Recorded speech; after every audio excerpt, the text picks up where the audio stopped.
maybe just as we get started, I can give you a little bit of background about this particular book, which is my most recent. I have another one from Stanford that's coming out next April.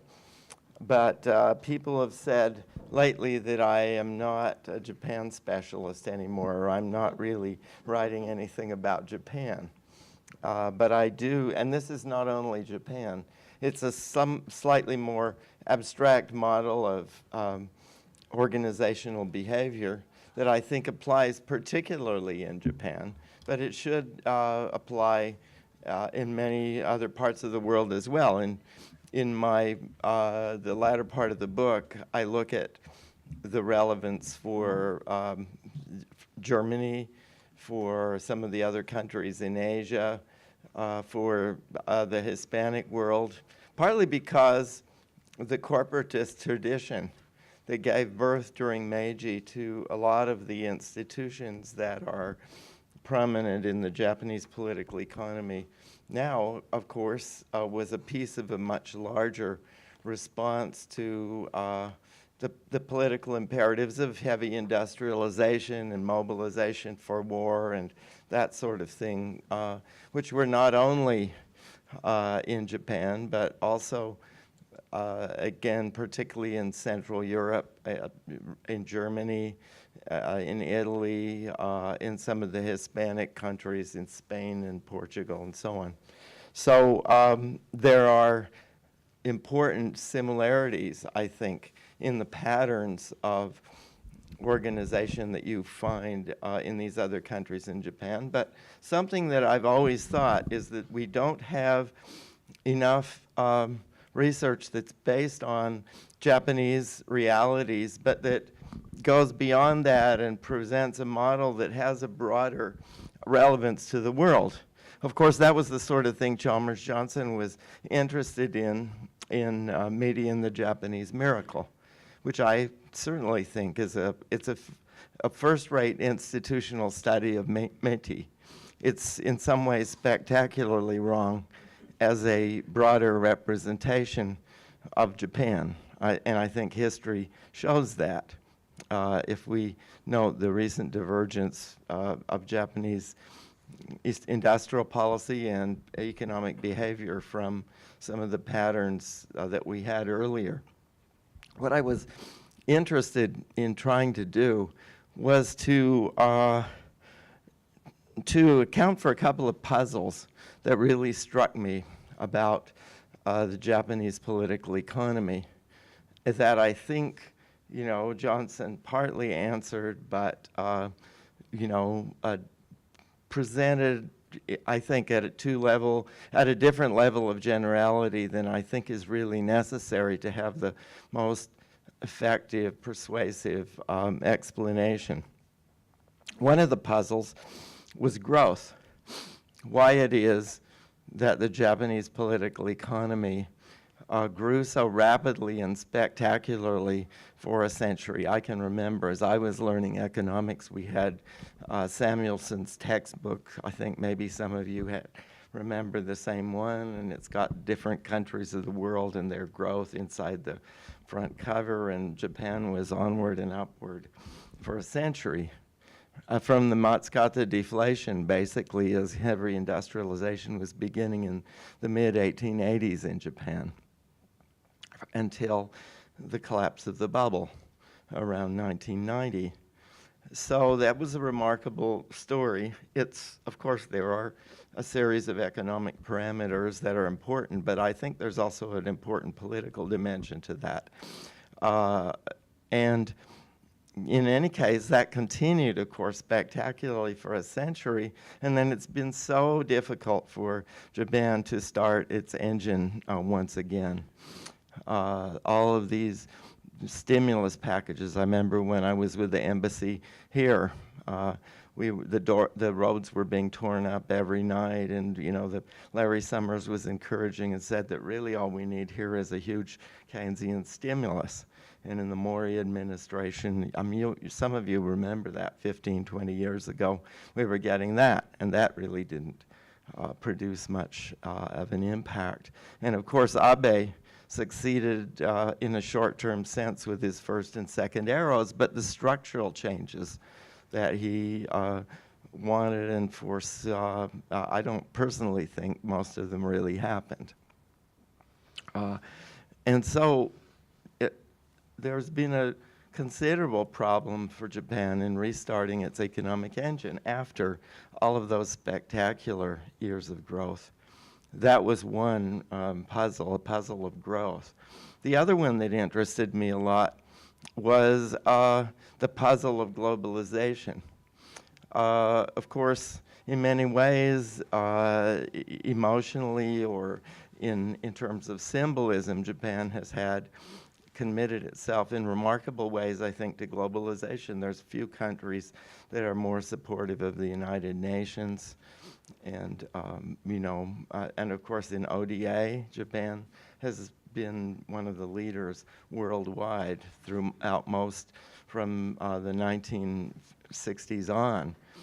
And yet, if you look at economic globalization, if you look at inbound foreign investment, for example, on the other side of the globalization, in terms of international trade, of course, Japan is deeply engaged with throughout the world. Japan's trading companies, of course, are many of them tremendously cosmopolitan. And yet, if you look at inbound foreign investment, if you look at quite a few indicators of economic globalization, if you look at the number of foreign residents here, if you look at the way that the Japanese financial markets have evolved, even compared to, say, Singapore or some of the certain other centers that don't perhaps have as much of a natural base for a global role, I think it's clear that Japan hasn't globalized as rapidly as one might expect. Every time I go in and out of, well, these days, I do believe there's a change happening. There's absolutely change happening in agriculture, in transportation, in a whole series of the sectors that I look at. I think change is happening. The problem is that change is happening considerably faster in many other parts of the world. I do some comparison, for example, with Korea. If you look at airports, Narita Airport, certainly it's improved greatly. I would say particularly in the last 2 or 3 years. Kanku, awfully lot of money is being sent. But Incheon Airport has really taken the business, and it's far easier and cheaper, actually, to get from the East Coast to the United States to most of the Japan Sea, the Nihonkai coastal cities, for example, through Incheon than it is through Narita, considerably cheaper as well. So there's some area, these two paradoxes, a paradox of growth and a paradox of globalization. Those are the two, with several foreign countries, particularly Germany and Korea, rather than the United States. I think the differences are simply too big with the U.S., and the variety of capitalism that Japan has pursued is different, for totally legitimate reasons, I think, is different from what we see in the United States. But even by comparison to some of those other countries that are, have similar parameters, on both of these, there are some interesting paradoxes. My general approach in this is to say we have been misspecifying the problem in some ways. We need to look at, I've never shaken hands with the nation state. I say that again and again, and I think that is really quite important, and that is one of the failings that I think existed in Johnson's work. That assume a rational actor, assume a national strategy or a national, that Japan does this or Germany does this. what's really more important, and here I tend to be of the school, Francis Rosenbluth, for example, Mark Ramsay, are not pure rational choice quite as formalistically as they are, but it seems to me we have to understand the incentives that actual people, that real people actually have that motivates their behavior. That we can't just assume that some strategic entity is making policies of this sort and that sort, and that people conform to them. People behave, I believe, and act in terms of the incentives that are operating on them, the return that they can expect, the kind of stimulus, excitement that they get out of a particular task that they're pursuing. And those things actually, too, happen in organizations. And so really looking at organizations at the micro level, corporations, of course, we have a lot of excellent corporate studies. But in government, and again, I do believe that Chalmers Johnson's Meeting the Japanese Miracle is a beautifully done, well-researched historical study of an organization. But to impute, to go beyond individual organizations and just say, well, that is what accounts for what a nation does, is just a leap. It's a leap too far.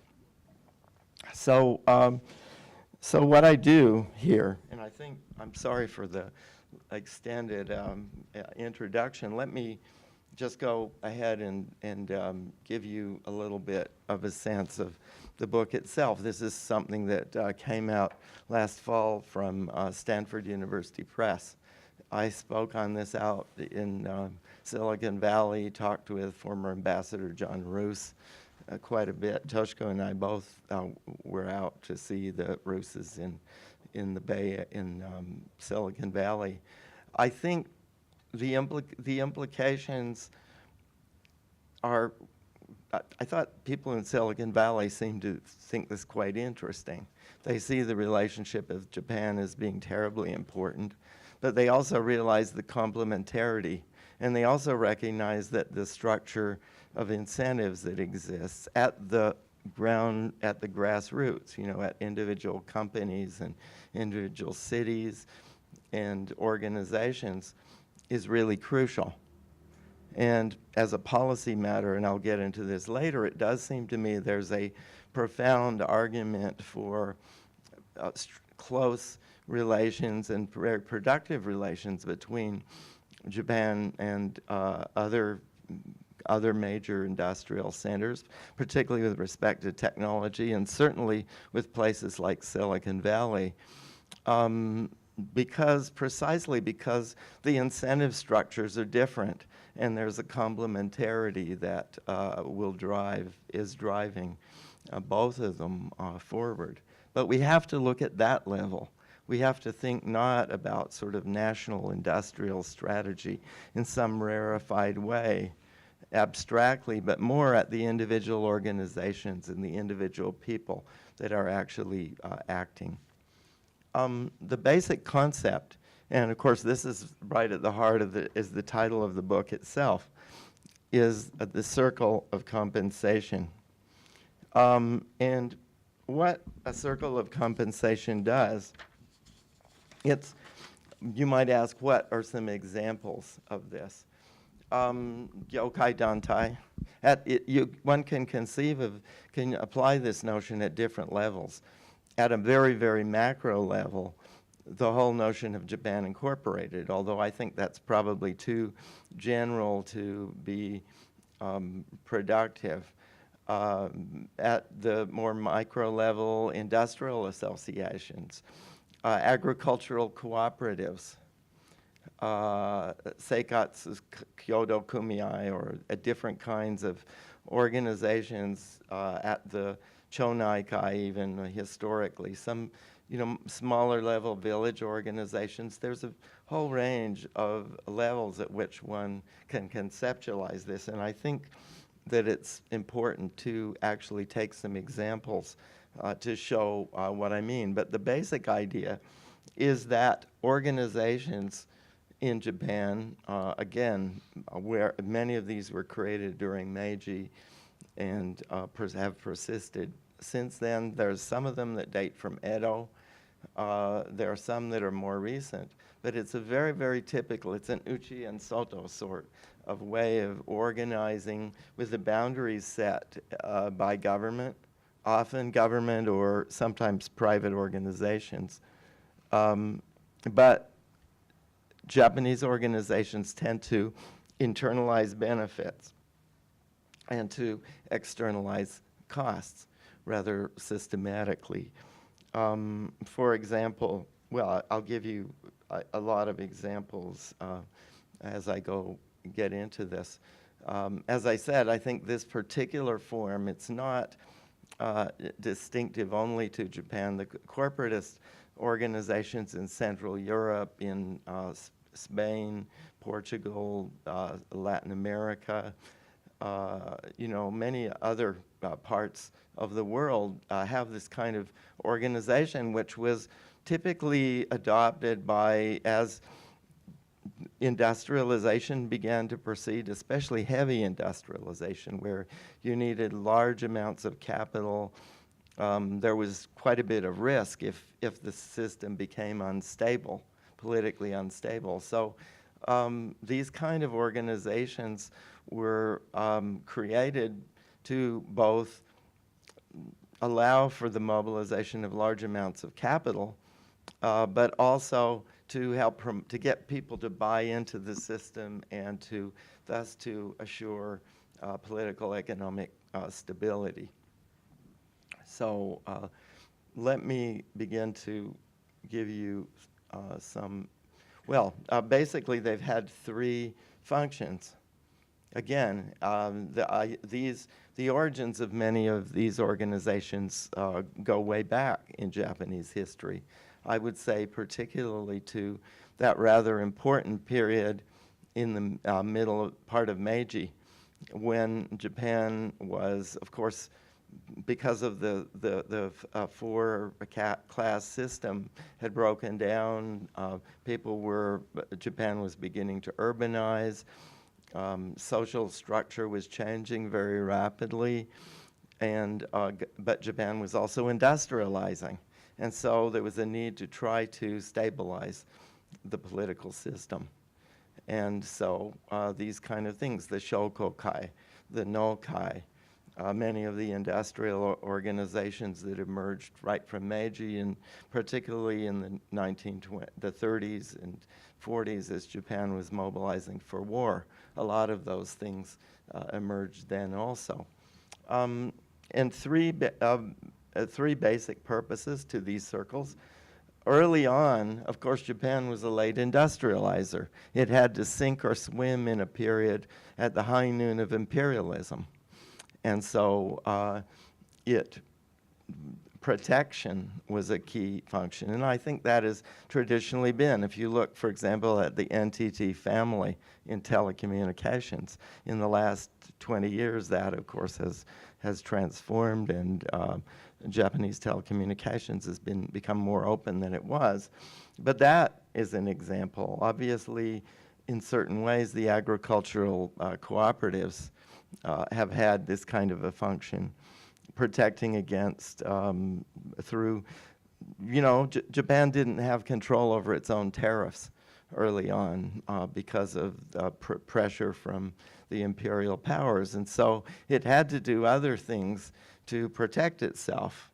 And these associations, circles of compensation, were among them. Some of them have continued until quite recently. The whole infamous, many of you remember the metal baseball bat case, for example, where which became a major trade issue. The Industrial Association, one of the specialized steel associations, was responsible for determining standards for baseball bats. And the tariffs were low and there weren't quotas, but these safety standards and so on provided this kind of a protection function. But that's, I don't mean to say that protection is the only or even the most important function. There are some sectors, I would say agriculture and telecommunications are two, where that's been quite clear. The circles of compensation have had a protectionist sort of role, declining over time. We can go into some of those details. Stabilization. For example, if you look at the way the no-kill have changed, and I wrote about this somewhat in Crisis and Compensation as well, from the 1940s into the 50s and 60s, by, for example, providing low-cost fertilizer, by doing everything. I remember once being in Hawaii and seeing, realizing that they also do serve as travel agencies, and they have very broad functions that are social, to sort of help the countryside out. Stable, also, and then a third function is risk diffusion. This is, of course, was very important in the heavy capital-intensive stage of Japan's industrialization. For example, if you take the steel industry, and you want to build a massive steel industry on huge amounts of debt, which actually is what Japan did, for organizations to create a system of rotating capital investment, or collectively investing together, as the Tekko Renmei, for example, in the steel industry did, or as, for example, Japanese banks have done in investing in government bonds, Japanese government bonds. This sort of collective risk diffusion for mega projects or national undertakings of one sort or another, that's another major function that circles of compensation have formed. So they're diverse in their actual functions in the political economy, but they, particularly if this is a system that is industrializing rapidly with a significant degree of risk, as Japan was, right from the middle part of Meiji, all the way through the high industrialization years, this sort of an organization, to my mind, was a tremendously important correlate to METI. It's something that Chalmers Johnson and I think most analysts have not really looked at, but which is important. I remember Hiromi Murakami did a lot of this on her thesis. That's very interesting. If you're interested in some of the industrial dynamics particularly, she did some very good work in this area. Let me just give you a few examples of how some of these things operate, just very, very briefly, because I don't know, how long would we normally go? For about another half an hour or so? We finish at 9 p.m. So oh, at 9? Okay. Yeah, I find the questions more interesting than just my talking on and on. So let me give you a flavor of some of this from a few cases. In banking, and this particularly is the banking system through, I would say, through the liberalizations that began happening in the 1970s. So it's more a historical artifact than a recent one. But in banking, you have, for example, high levels of capital investment, and also liquidity and provided through rising borrowing against land assets. The collateral system was a piece of this, but the banking system, in the way that it operated, it promoted a high level of capital investment. It also led to a high rate of investment in, as Japanese government debt began to develop, high levels of investment at disequilibrium, non-market oriented rates. And then the costs. The costs, I think, were to these groups. To savers, the deposit rates, generally speaking, were quite low. For consumers, consumer credit was difficult. It was hard to get credit cards. Again, since the 80s, the system has radically shifted. I think a circle of compensation in the banking area is not nearly as well developed as it used to be.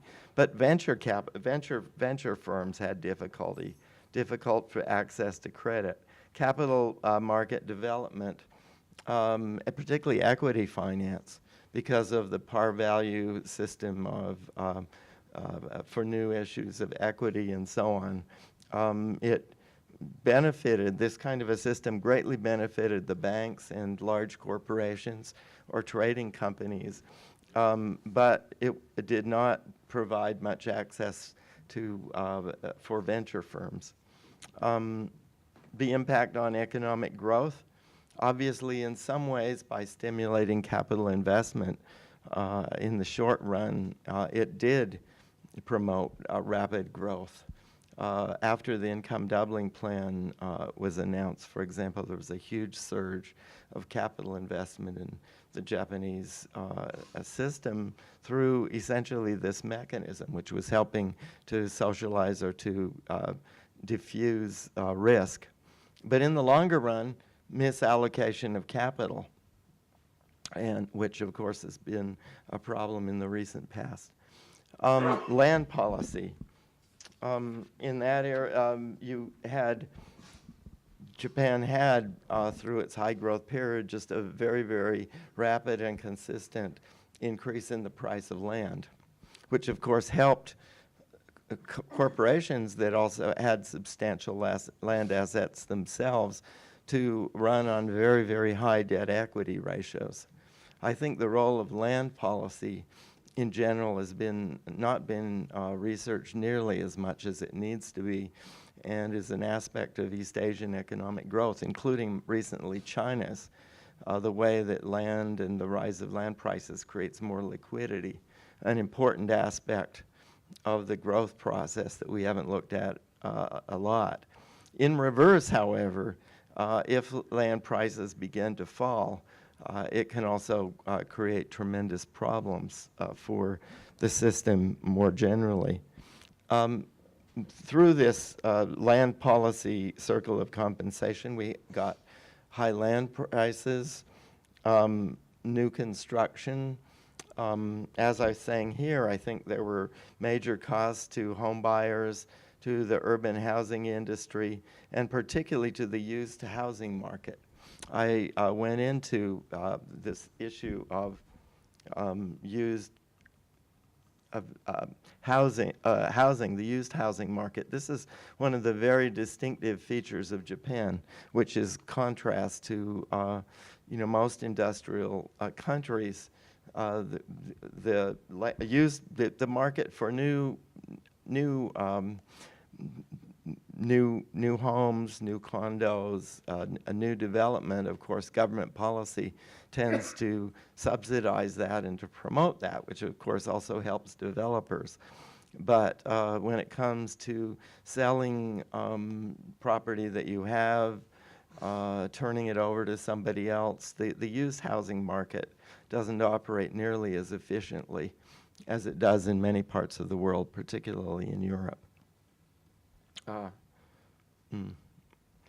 Now, food supply. I mean, some of this you can certainly see, and I have a couple of statistics later, but high agricultural prices for farmers, favorable conditions for kengyo-noka, for the part-time farmers. There's a lot of part-time farmers who work partly in government or construction, but also play an important role in supporting the LDP and so on, that benefit from this sort of a system. But with costs, obviously, to consumers, business insofar as it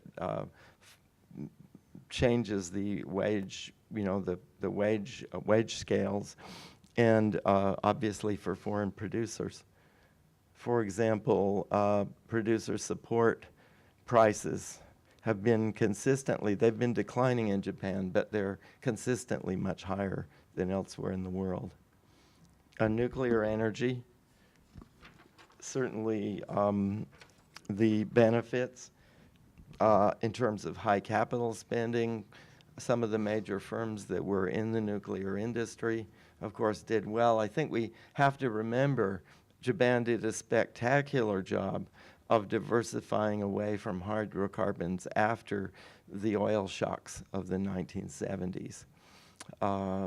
What it did was it moved heavily, of course, toward nuclear power from the 1970s on. And some of the consequences of that, of course, here we are quite clear that we know.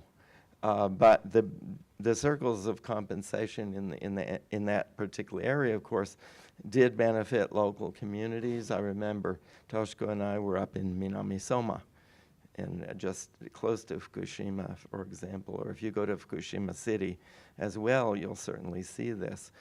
The local community halls and the local facilities and so on, of course, are very extensive for the local communities where nuclear plants are located. Again, a circle of compensation that has benefited those who were involved in it, but of course also had costs as well. Transportation. This was one of the most interesting ones that I found. The beneficiaries, local airports.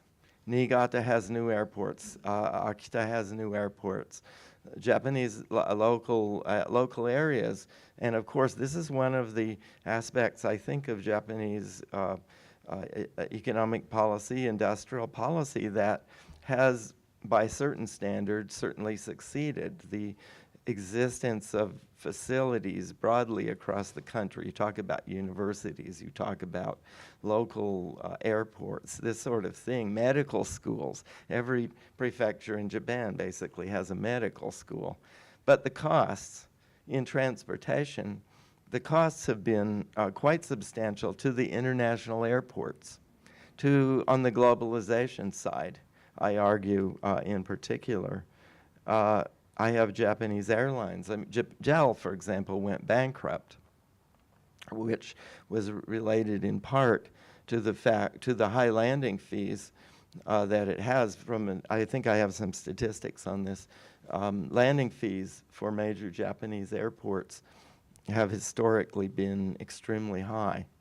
To cross-subsidize local airports, as I say, Akita and Niigata and Toyama and places like that have excellent facilities, but the large airports, here we have Haneda, for example, Kansai, Chubu, Narita, all of them have some of the highest landing fees in the world. And look at their competitors, particularly one over here. Look at Incheon. The landing fees are roughly half of what they are in Haneda, which is, of course, why it is that Incheon has gained global market share and regional market share over the Japanese airlines and over Tokyo as a center for international transportation. Container shipping. You got the same pattern. Japanese ports. The Germans, this is interesting. Hamburg has an even higher container port charges. And probably, I think, for similar reasons, a member of the circle of compensation with respect to ports is the unions, the local unions. And of course, they feel that because of the impact on employment and so on, that the container fees should be relatively high. Look at Chinese ports down here. Busan, also Busan. Again, the Koreans. The Koreans have frequently taken advantage of the impact of circles of compensation on Japan by undercutting Japan, because their structure is somewhat different in that regard. And China, one reason I was working more on this in another book, but I'm quite struck by the infrastructure side of Chinese exports, the rise of container ports, container shipping. There was a revolution in container shipping in the 1960s in logistics. So for the last close to half a century, but this really began to gain momentum in the 80s. And China just built a whole series of new container ports. And it also left them with quite low port fees. I think the Japanese side was thinking in terms of the domestic context, certainly providing welfare for unions and local industry and so on, but without considering globalization. And again, the globalization consequences are particularly serious because Japan is competing with these people here, Singapore, China, and the Koreans in the area. So you get in certain areas transshipment. I mean, I could go on to other areas in printing, for example. Japan has some of the best technology in the world, but of course books now are printed, a lot of them down in Singapore, even books in the Japanese language and so on. Postal rates. A lot of Christmas cards I find this particular season of the year. Christmas cards sent into Japan or across the world, even by Japanese companies, often are sent out of Singapore.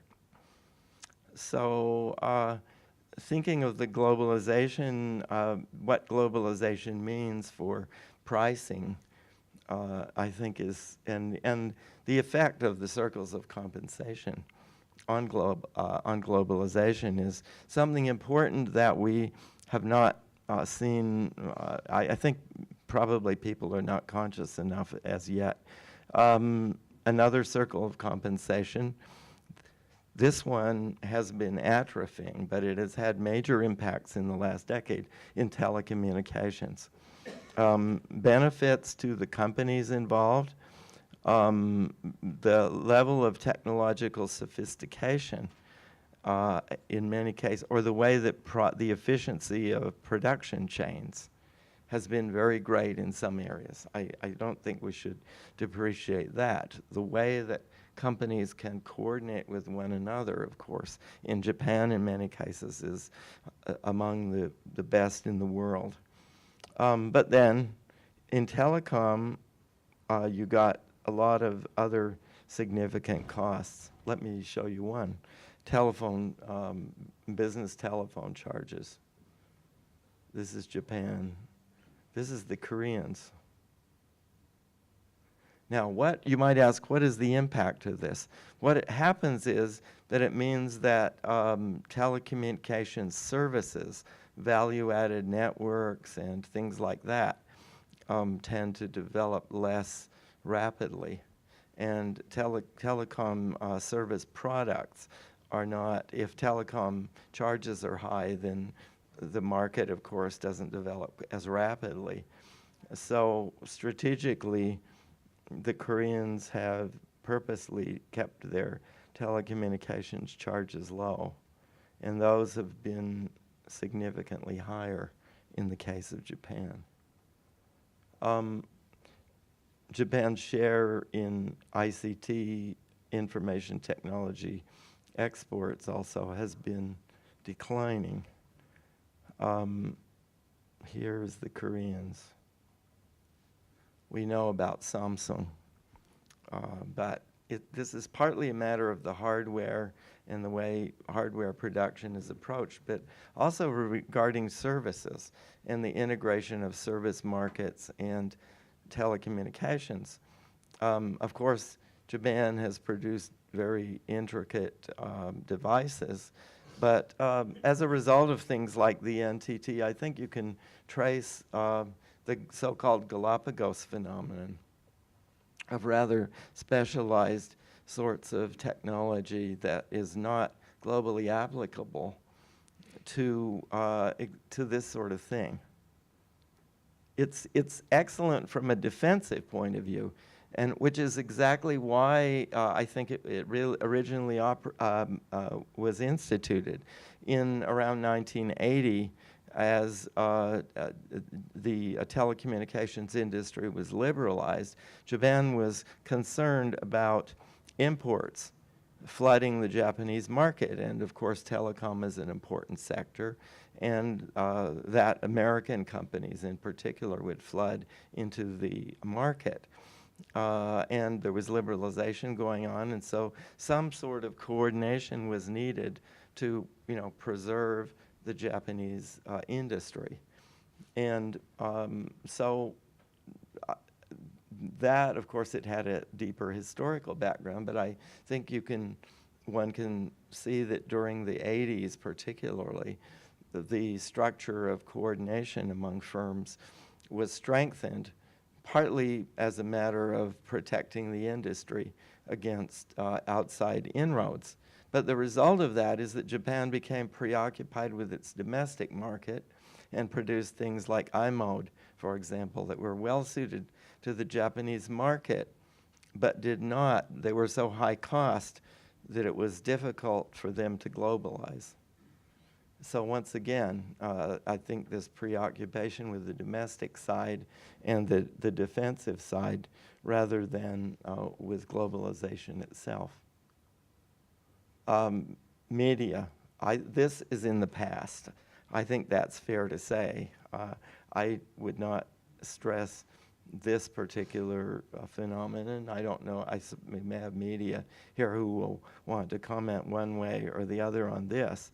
I think, but what I'm suggesting is if we're looking for examples of circles of compensation, what they are and what their implications are, they exist in other sectors besides economy. Now, you might, before I go into that, let me just say a word or two about what I think the implications of the circles are. Well, this is probably pretty much implicit in what I already said, but the tendency to underconsume risk, to socialize risk, to be able to do very large projects, like a steel mill or a petrochemical or the Shinkansen or something like that. Japan has done that brilliantly. But Japan didn't create the iPhone. That sort of paradigm shifts have been difficult, I think, in the Japanese system, and circles of compensation have been, because precisely they internalize the benefits, they externalize the costs, they create a system that's very comfortable to stay within that particular organization rather than to venture out of that particular context. So consciousness at innovation, I think, is one consequence. Change happening slowly, but in a crisis, being able to respond. When you can collectively, you have a collective consensus, you can respond very decisively and effectively. I think that has been typical of Japanese industrial history. A bifurcated approach to globalization, concessions to insiders within the circle. For example, the U.S. Chamber of Commerce in Japan. I remember when I was into the embassy, they would often say the rate of profitability of members who were operating in Japan for over 5 years was at least 5% higher than the rate of profitability globally for AmChams in other parts of the world. So if one is part of the system and knows how it operates, effectively a member of a circle of compensation, then it can, that can be quite beneficial. but then a resistance to abstract normative pressures from outside, or to people who are not really related to the system. Take, for example, all the struggles that we've had over whaling, or all the struggles over dolphins, or even some of the things relating to immigration. People who are outside the system, who don't have a connection to the system, find it very difficult to access the system unless they're members of that circle. But if they are members of the circle, of course, it can operate very well. How groups respond to growth and stagnation. Japan did the Shinkansen, did a beautiful job of the Shinkansen. It didn't do the iPhone. I think, in a sense, that sort of symbolizes the difference. I would suggest that this argument probably has some relevance to the sectors where I think it's relevant to the ones that I talked about: transportation, airports, ports, agriculture. In agriculture, I think there's change going on. The things that Japan did in connection with TPP, I think, are really quite important changes in agriculture. But the basic underlying structure comes out of a circle of compensation framework. Immigration policy, I think, potentially looking forward, we might see in a similar sense. Now, I'm almost finished, but let me just show you, I think it's important for us to remember that this is simply an abstract model of a particular type of organization. It's not to say that that is Japan itself, or that this is universal across Japan. There are exceptions, and I thought to understand how circles operate and what their impact is, it's also useful to look at some exceptions. Rakuten, for example, in e-commerce, Yamato Kuroneko, for example, Unicharm, YKK, Daikin, for example. Daikin is the largest, I think, the largest air conditioner producer in the world now. Kyocera, SoftBank. SoftBank, their Vision Fund, they might have tied up with the wrong person in MBS, but they're willing to take risks.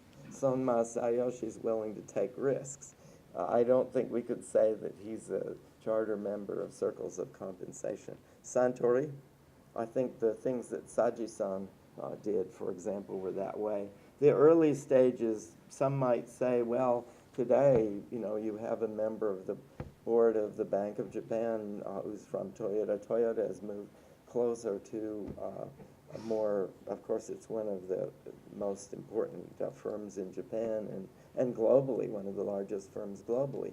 But I think if one looks at Toyota's original heritage, it was not, it doesn't flow even from the same roots that Nissan does in the heavy relationship to government policy. It has a different sort of structure and a different relationship. All of these companies, as you probably know, have done very well in world affairs. And many other major Japanese companies have also. I'm not suggesting through this circle of compensation, that it just makes everything stagnant. But it is conspicuous that some of the companies that have done particularly well are not a part of those circles. They've also been quite profitable. I think I've got the return on assets and the return on equity. I talk about some of this stuff in the book itself. And so, I think to look at what the implications of the circles are, it's interesting and important to look at how the participants, or how Japanese firms that are not participants, actually how they do and how they operate. Again, Mikitani-san and Rakuten is an example, or Son Masayoshi and Kyocera, or some of these companies that we have here. Some of them, as I said, Toyota certainly, or Suntory, have moved closer to collective organization and Zeikai activities and so on recently. But I think in their origins, they have this sort of more independent entrepreneurial character. Now, I just wanted to say in conclusion, I did look at several other countries, and rather than, I suspect most people's interest here is Japan rather than some of these, but I did think that it's important to remember the United States. If you're talking about cooperative capitalism, about countries that have a corporatist heritage or where collective decision-making is important, the United States is not really exactly that sort of thing. Not to say that there aren't American companies that operate that way. Certain aspects of IBM, I think, have a character that's similar somewhat to the way Japanese firms do, and with broad collective organization and cooperation. But broadly, the comparisons, I think, are more interesting with a country like Germany. And in certain purposes, for certain purposes, as I was saying, Korea also, obviously not as sophisticated, not as large, but it has strategically taken advantage, I think it's fair to say, in many ways, of some of the characteristics of the circle of compensation system that Japan has. For example, Incheon Airport, I think clearly they've done that. I'm sorry about this. Anyway, this is just one index of globalization that focuses particularly on direct foreign investment and technology innovation. By that particular measure, the high point of Japanese globalization was around 1990, the early 1990s, and that has since declined. Whereas some of these, this is even, this is Germany here, and this is Korea. So, in conclusion, I think you can see the basic points that I was making, basically 5. First of all, circles of compensation have been a major feature of the Japanese political economy since Meiji. Not universal, but a significant part of the system, more prominent than probably in any other major industrialized nation. They have corporatist origins intended to encourage economic growth, participation, and also to social political mobilization, to allow the government to maintain some degree of control over the way that the economy operates. Not full control. I've argued throughout my career against the idea that this is a Meiji-dominated, simply one institution-dominated system, but the way that Japan was mobilized for economic development and then for international conflict, from the 1980s until the 1950s, I think did give its system that kind of a corporatist cast that, gave birth to these strong circles of compensation. This system encouraged capital investment-driven growth from the Meiji period until 1990 for a century.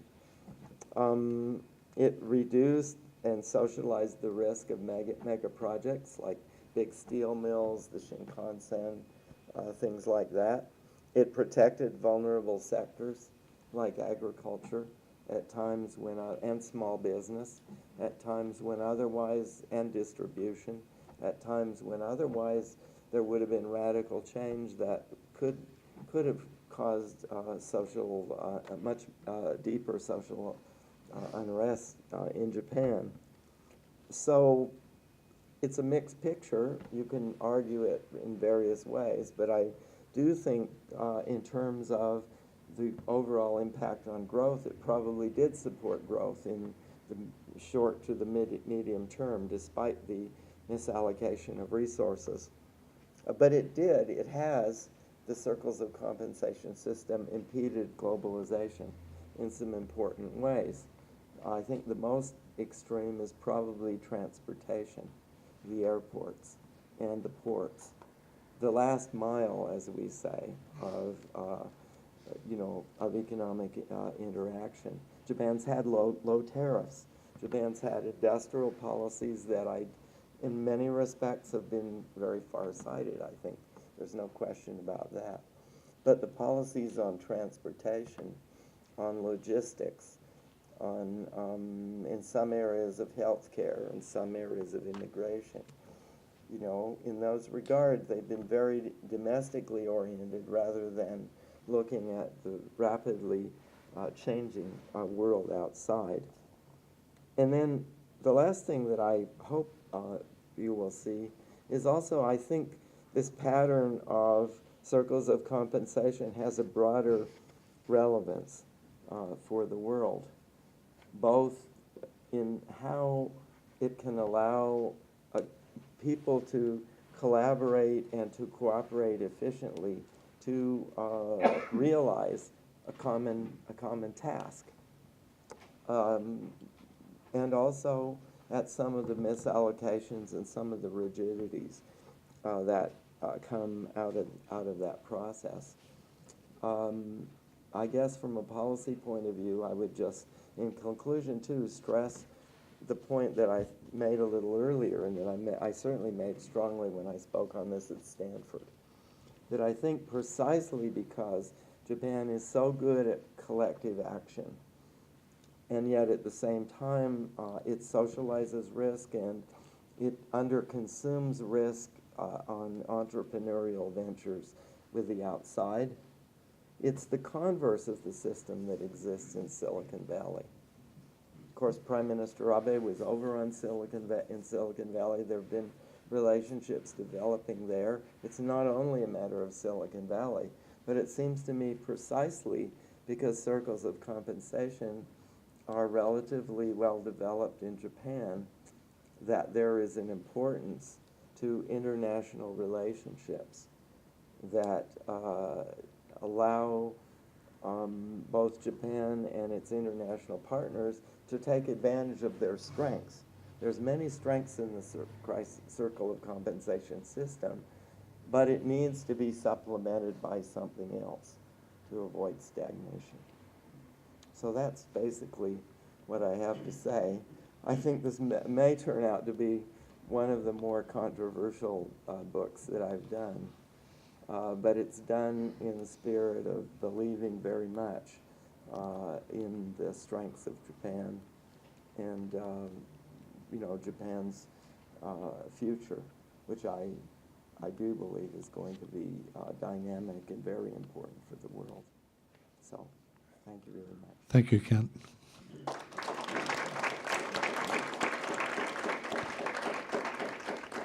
Hi, Dr. Calder. Shin Shoji from GR Japan. Do you think that Society 5.0 that the Japanese government is pushing is yet another attempt at a circles of compensation? Shin, I'm not sure that I know enough about Society 5.0. Do you want to maybe elaborate a little on what parts of that you were thinking of? Sure. So the Japanese government is saying that they want to use artificial intelligence, IoT, big data, and many of the cutting-edge technology to try to put the Japanese economy to a much higher growth, and they just call this Society 5.0. Well, I do think that Japan is very good at approaches that broad sort of cross-societal things that mobilize large amounts of data, maybe even some areas that the U.S., where the U.S. would have privacy concerns that would be stronger. certainly China is moving rapidly in this area. So I guess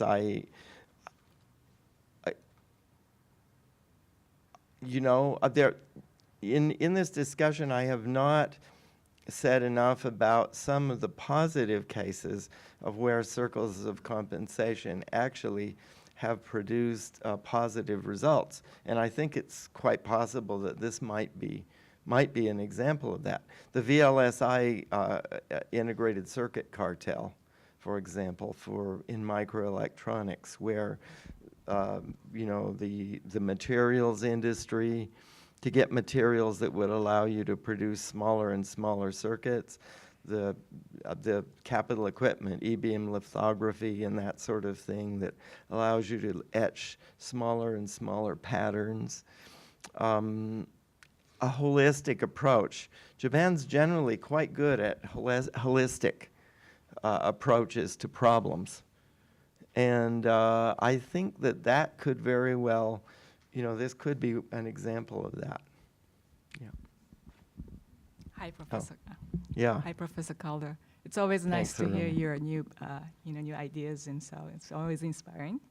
And my question is, I totally agree what you described the circles of compensation. My question is how it would be breakable. I mean, because we have suffered so much from not being able to access the system. But if there is any, if you look at a nuclear energy policy that you talked about, is the Fukushima, accident, did it break this circle of compensation? And That's a very good, a good point that you make. I think I mentioned in passing, but it's important to remember that circles of compensation are based on the embedded interests of the parties involved, but there's also the administrative element of that. In other words, government regulation encourages people to stay in the circles, not to break out or whatever. Or it provides benefits, like in the Nokia, for example. They got fertilizer that was cheaper because of government policy, or the way that rice was marketed in the old days. So regulation can be very important. And if the government is not supportive in terms of its regulatory policy of the circles, then it is possible that they can erode or disappear. There's a very fascinating case now, I think, of the Nokia, of how they're being transformed, of how Prime Minister Abe has been transforming, and the Norinsho, Yogi Hayashi was minister and so on, transforming the Nokia. It's regulatory policy. They haven't disappeared. There's some areas like, for example, insurance in the financial side for farmers and so on, that they've been allowed to keep all of that. But some of the older things that were protectionist in terms of preventing foreign agricultural products from coming in, the government has backed away from supporting farmers there. So that's a very important question. How and when do circles become breakable? I think it's government policy and then the incentives of the participants. And agriculture is one where I think that's happening. Good question. Hi, Professor Calder. Nice to see you again.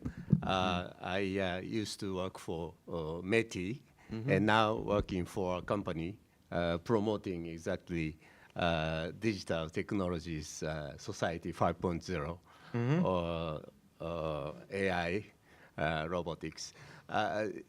This circles of compensation idea is very good fit into the history of Japanese economy. So I would like to know more your view on for future recommendation. You touched upon some already. Perhaps my sense is we should promote more the disruptive technologies, disruptive businesses, like you mentioned, say, Rakuten or SoftBank or Uniqlo, those type of companies, while stimulating incumbent existing industries to be more innovative toward new trends or new globalization. So that kind of mixed existence of various types of industries, businesses, should be there in Japan, in my idea. What's your recommendation for the future based on these circles of compensation, taking advantage of good things and remedy to bad aspects of those natures? I'd like to hear your Okay, view. that is fascinating. You've said so many interesting things. And I do believe in the overall picture, of course. Industrial policy in METI does have an important role. I think I certainly don't want to depreciate that. I just don't think that's the whole picture, but that is an important part. First of all, I think international cooperation, one implication of circles of compensation is that, this is an embedded phenomenon. It's historically oriented, that's right. It's probably eroding slowly in many aspects of the Japanese economy. But that said, we should not underestimate its persistence or why it persists, because it's comfortable. It's like being in an ofuro or something like that. You know, it's comfortable inside, and to jump out would be, it gets cold outside. And that's one of the very features of this kind of a circle, is that it makes life more comfortable. So disruptive, so that probably means, as you say, somebody should systematically provoke. I don't believe destroying these circles is the general answer. I think they're quite strongly entrenched, and depends on the sector. I mean, just as Hiromi was saying, certainly they're breakable. It depends on regulatory policy to some degree. But just simply on a wholesale basis to destroy them, I think would, and transform Japan into something like the U.S. economy. I don't believe that's going to happen. So one approach is to admit their existence and to engage in international cooperation more at the micro level. I don't, some of this, Silicon Valley to me is a prototype. The cooperation, things like, say, Ambassador Roos is involved in geodesic capital right now. There's a large venture fund. It invests in Silicon Valley. It brings Japanese and U.S. firms together with the capital from there, and then some of the technology and some of the techniques, although not all, from the U.S. side, that sort of thing. The Japanese trading companies, I think, are doing a lot of that. I've talked to, key people out in Silicon Valley with the Japanese trading firms, and I think they're also doing that kind of international organization. The other side of this, I mentioned the profitability here in Japan of foreign firms that have been here a while is higher. I think getting foreign companies into circles, that's another dimension. IBM joined Keidanren, and several U.S. companies have joined Keidanren, not only, or the others, maybe Shinkeiren, or some of the ones that are on the disruptive or the innovative side. You've got buyout firms. I think a lot of this has to operate at the micro level, but disruption is a significant part of the total. You made me think. That's not a perfect answer, but it's an important problem. Hi, my name is Michimi Muranushi, teaching in international politics at Gakushuin University. Your lecture was very enlightening to me, but some questions remain to me. It is about the timing of the stagnation of Japanese economy.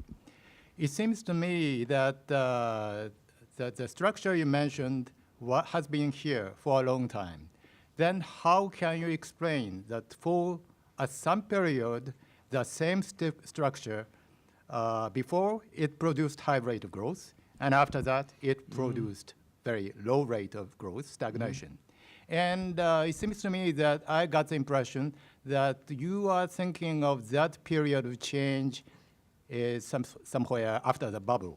But I know some economists who say that already in the 1970s, the beginning of the end of Japan was beginning. So exactly when, in your view, the program began in Japan? Well, I think, it begins in different sectors at different times. As you can see, the overall thrust of my talk is, I think we really have to look at the micro level, much more at the sectoral level, the corporate level, and the dynamics are very different across companies and across sectors. As a very, very overly generalized, I do think that as globalization began to gain force internationally, namely around the end of the 1970s, the latter half of the 1970s, and into the 80s, telecommunications liberalization in the U.S., 1982 or 3, China's 4 modernizations, 1978, the 2 oil shocks and some of the big financial flows that came from that, 1973 and 1979. The foreign investment flows that became so large and dynamic as China began to modernize in the 80s. So I really, broadly, I think the 1980s is the period in which also the Big Bang in London in the world financial markets. Of course, Prime Minister Hashimoto responded to that, but then, when is that, 1997 or so? So I think again, this is generalizing too much. You're asking me to generalize, and I'm resisting that because I think this depends on the sector, and it's hard to be precise in an aggregate sense. But the emergence of globalization is one thing. The emergence of competition elsewhere in Asia, I think, is another important thing. And that is really the 1980s in China, and the Koreans, I guess, maybe from the 90s. The Korea, of course, was crippled by the 97 financial crisis, but after that, it came out in a very different way, partly because of changes in corporate governance, I think, in Korea. So the 2000s, it begins in around, say, 1985, 80 to 85, and it becomes more intense after the financial crisis of 97, as the world began to recover. I think the circles and the overall structure of the Japanese political economy helped Japan it was more stable during the Asian financial crisis, of course, than most countries. But the converse of that is that other countries, well, especially Korea, were racked by the crisis, and they changed at the micro level more significantly. Taiwan, I think, has been quite dynamic in many ways. So we talk about globalization, but also the emergence of regional competition for Japan in some important sectors, like electronics and telecommunications.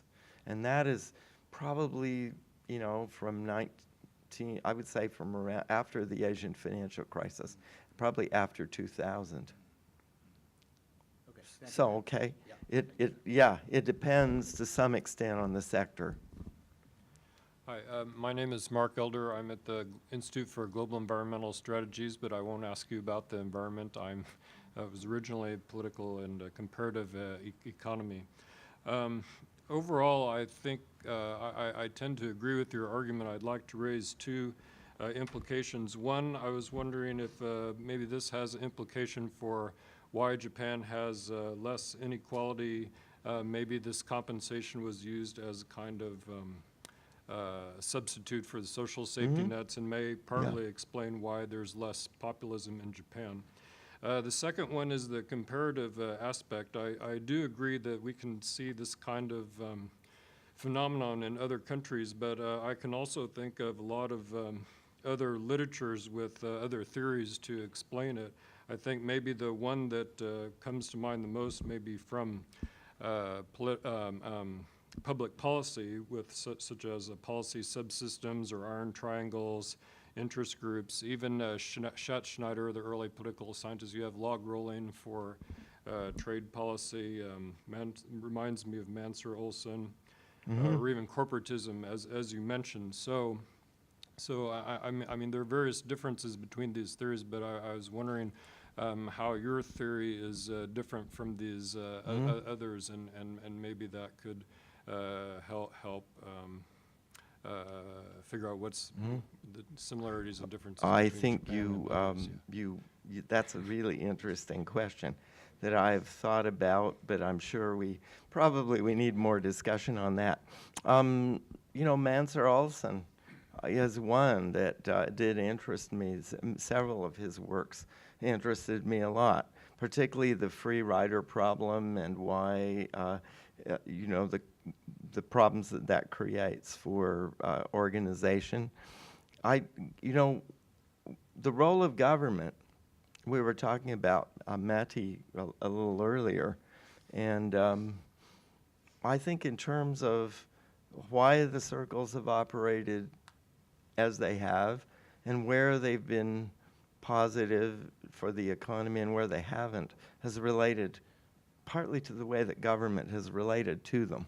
And Olson, of course, he was generalizing cross-nationally, and you know, I love his work, but he didn't look at the variation in the way that government intrudes to encourage collective action, or to encourage innovation or not.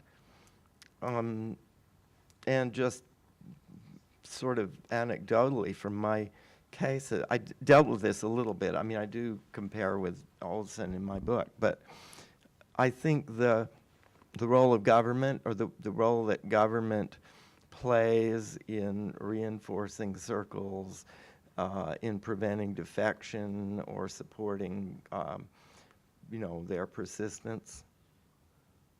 That I do more. I talk more about that, I think, than he does, and that actually has an impact on the way that's the functionality of these circles. I think, for example, the transport ministry and how it handled the airlines and the ports, you know, was very different from the way, say, that Matti relates to the VLSI integrated circuit cartel. And that's an important kind of thing. And that isn't something that Olson really talks a lot about. I don't think the circles are necessarily, I hope that came through, dysfunctional. The Iron Triangle literature sort of presents all of this as a static sort of rent-seeking behavior that's just sort of static and negative regardless. I don't think that, you know, there's a lot of variation in maybe the cases that I have given you suggest that this is, you know, just a lot like, you know, an Iron Triangle rent-seeking behavior. But I think it's different than that. It looks more at risk, the way that they handle risk, and uncertainty. The iron triangles doesn't really consider that sort of stuff. Okay, thank you. So that again, that's a very important. I hope we have a chance to talk again because that's a very interesting issue. Yeah. Thank you very much for the presentation. You're very,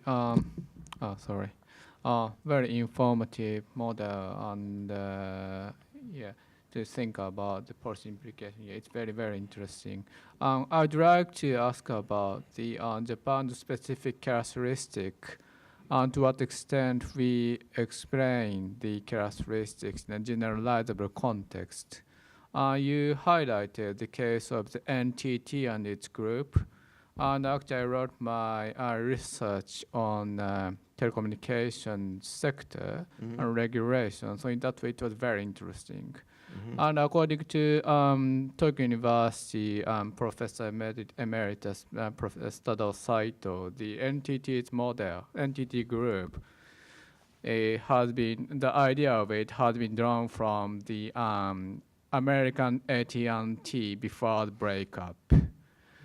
So given the fact the group, the NTT development could have been similar to the American model, but the reality is not that similar, or should I say very different, as you probably understand very well.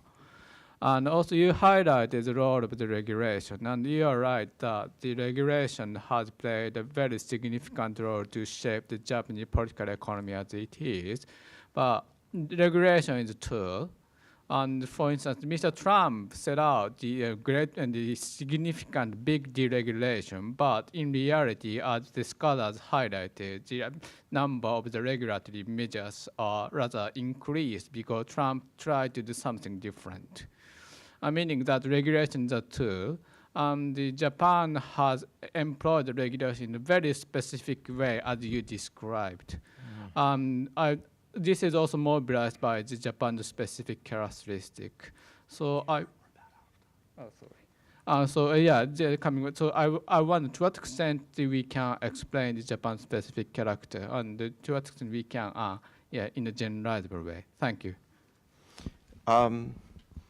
Well, that is, I'm just suggesting a paradigm, in a sense, abstracting, not abstracting from a reality that I think is common in Japan, and taking sort of a simple model of that behavior and then seeing where it applies elsewhere. That's what I'm suggesting in this. The way that regulation is used, I think, is certainly critical, something that you said. And one thing that I didn't do in here that I think is, I don't know if there's any PhD students around or people who are working on a new book, but what popped into my mind, and it related to some of our comments relating to METI, our discussion on that earlier,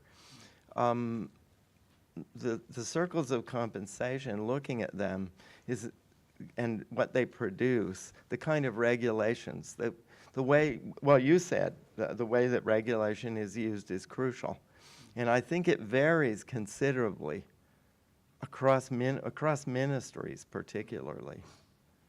And we don't have enough comparative studies of how regulation is used to either promote competition or to affect price levels. And does it allow rent-seeking behavior, or does it sort of try to undermine it? Does it promote competition? What does it do? Of course, economists look at this in much more sophistication maybe than the consequences for the economy itself. But in political economy, I really think we need some kind of a more comparative work on how different ministries, for example, deal with parallel sorts of problems. Maybe in the AI area, there are probably different ministries who are looking at this. That's one interesting area to look at. Thank you very much. Thank you. Hello, this is Ivan from researcher at Sensei University. I find your framework or model very interesting, especially for looking at some industrial dynamics here in Japan. But my question is about, you pointed it a little bit before, but my question is about if there can be some changes in the circles of compensation. I mean, some more beneficiaries of this, or more people getting the cost, or changing in some that suffer the cost and change to get the benefits. Thank you. Yes, that's also a very, very interesting area. I think they do. Of course, they can break, they can disappear, but the membership also can change. The structure can be transformed. I think in agriculture, for example, it's quite a fascinating transformation. Abe took away a lot of the farm product-related functions of Nokia and left the financial functions, for example, or land purchases and sales or land transactions. There's some things he left, but he transformed the structure, which is beginning to transform the players. I'm sure we could find others, probably even Telecom, that we were just talking about. There are new players. Foreigners might come in some cases as participants. How are the circles changing? Where are they disappearing? Where are they declining? And where are they actually being invigorated by new members? I think those are really interesting issues. Ken, thank you so much. And we really appreciate your forbearance and your efforts to get here. And Yeah, we're so well- relieved that you made it. Well, it's morning now, so I'm just fine. Thanks a lot.